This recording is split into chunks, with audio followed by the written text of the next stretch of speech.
വ്യത്യസ്തമായി ഈ മരിച്ചയാളുടെ വീട്ടുമുറ്റത്ത് ഒരക്ഷര കൂട്ടായ്മ സംഘടിപ്പിക്കുക.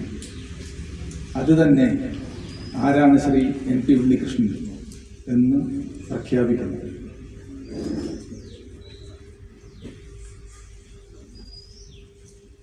NP ഉണ്ണികൃഷ്ണൻ അങ്ങനെയായി മാറുന്നതിന് കാരണം ഇവിടെ ഇരിക്കുന്നവർക്ക് ഏവർക്കും അറിയാം. അദ്ദേഹം പ്രമുഖ സ്വാതന്ത്ര്യ സമര സേനാനി ശ്രീ AK ശേഖരൻ എന്ന ബഹുമാന്യ അദ്ദേഹത്തിൻ്റെ മകൻ കൂടിയായ ഇവിടെ ഇരിക്കുന്ന വാടനാം കൃഷിക്കാർ മുമ്പിലും പിന്നിലും അദ്ദേഹത്തോടൊപ്പം ഉണ്ടായിരുന്നു എന്നതിൻ്റെ തെളിവാണ് 4 മണിക്ക് തന്നെ ഈ അനുസ്മരണ സമ്മേളനത്തിന് ഏവരും എത്തിച്ചേർന്നു. അതുകൊണ്ട് തന്നെ ഏറെ സവിശേഷതയുള്ള ഒരു യോഗത്തിലാണ് ഞാൻ സംസാരിക്കുന്നത് എന്നതിൻ്റെ ഒരു സംഭ്രമം എനിക്കുണ്ട്. എനിക്ക് അദ്ദേഹവുമായിട്ടുള്ള പരിചയം ഒന്ന് വിനയന്റെ ഏട്ടനാണ് എന്നിടത്തുനിന്നാണ് തുടങ്ങുന്നത്.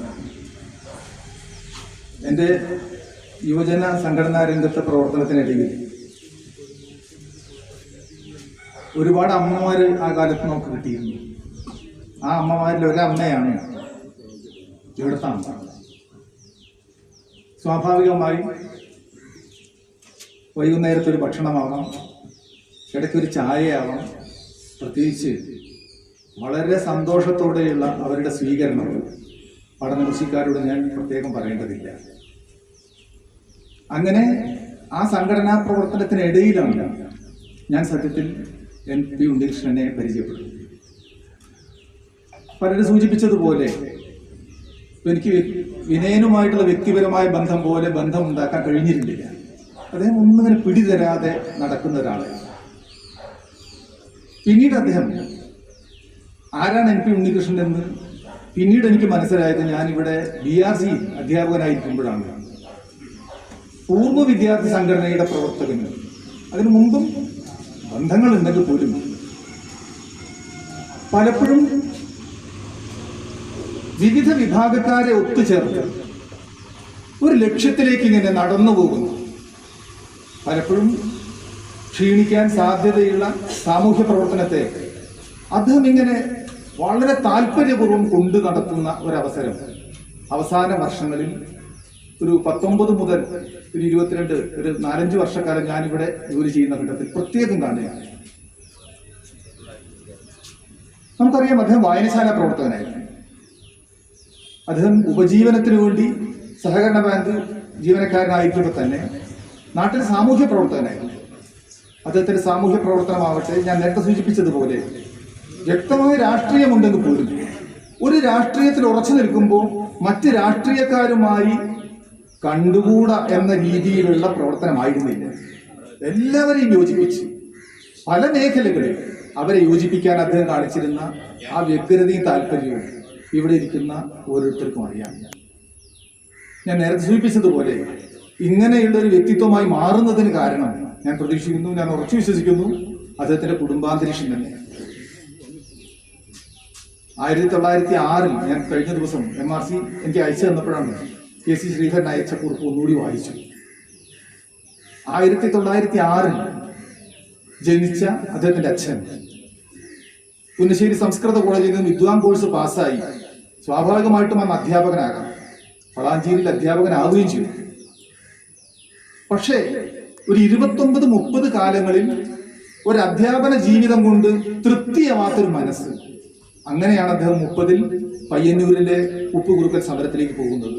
ഇതൊക്കെ ഞാൻ പറയുന്നത് പലർക്കും ഈ പൊന്നാനിക്ക് ഉപ്പ് കയറ്റുന്നത് പോലെയാണ്, അറിയുന്ന കാര്യമാണ്. 30-ൽ ഒരു വിളി എന്ന പോലെ അധ്യാപന ജോലി ഉപേക്ഷിച്ച്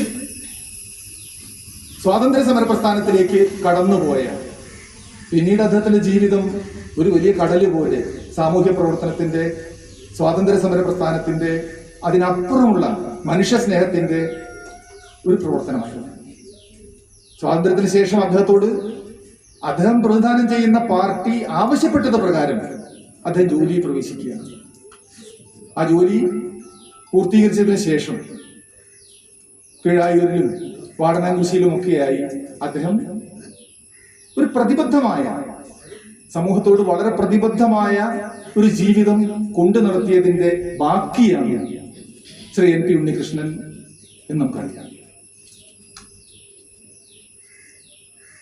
ഞാൻ നേരത്തെ സൂചിപ്പിച്ചതുപോലെ ഇത് പറയുമ്പോൾ നമുക്കൊക്കെ വല്ലാത്തൊരു കുറ്റബോധമുണ്ട്. ഞാൻ ജയൻ എന്നെ ഇങ്ങനെ പ്രസംഗിക്കാൻ വിളിച്ചപ്പോൾ MRC എന്നോട് പറഞ്ഞു, വെള്ളിയാഴ്ച എന്നാണ് എൻ്റെ ഓർമ്മ, നമുക്കിങ്ങനെ ഒന്ന് ഒത്തുകൂടണം NP ഉണ്ണികൃഷ്ണന്റെ പേരിൽ എന്ന് പറഞ്ഞു. അപ്പോൾ എന്റെ പേരിൽ കൂടിയിരിക്കുന്നു, ഞാൻ എന്തായാലും എത്തും എന്ന് ഞാൻ MRCയോട് പറഞ്ഞു. പക്ഷെ ജയൻ എന്നെ വിളിച്ചു, വായനശാലയുടെ ഒരു പരിപാടിയുണ്ട്, മാഷ് വരണമെന്ന്. ഞാൻ പറഞ്ഞു ഞാൻ വരില്ല. കാരണം ഈ പ്രസംഗം എന്ന് പറയുന്നത് ഭയങ്കര, പ്രസംഗിക്കുന്നയാൾക്കും കേൾക്കുന്നയാൾക്കും നല്ല മടുപ്പുണ്ടാക്കുന്നതാണ്. പ്രീച്ച് എന്നൊരു വാക്കുണ്ടല്ലോ, ഇങ്ങനെ നമുക്കൊരു ബാധ്യതയുമില്ലാതെ ഇങ്ങനെ കാച്ചി വിടുന്നുണ്ട്. ഇത് പറയുമ്പോൾ ഞാൻ എന്നെ ഇങ്ങനെ സ്വയം വായിക്കുന്നു. ഞാൻ ആരെയാണ് അനുസ്മരിക്കുന്നത്? ഒരു ജീവിതത്തെ ഒരർത്ഥത്തിൽ ഏറ്റവും അസാമാന്യമായ രീതിയിലൊന്നും ഞാൻ പറയുന്നില്ല, പക്ഷേ ഒരു സാധാരണ മനുഷ്യന് സാധ്യമല്ലാത്ത രീതിയിൽ ഒരു ജീവിതത്തെ കൊണ്ടു നടത്തിച്ച ഒരു മനുഷ്യനെ അനുസ്മരിക്കാൻ എനിക്കെന്ത് അവകാശം? നമുക്കെന്ത് അവകാശം? നമ്മൾ എവിടെയാണ് നിൽക്കുന്നത്? നമ്മൾ നിൽക്കുന്നത്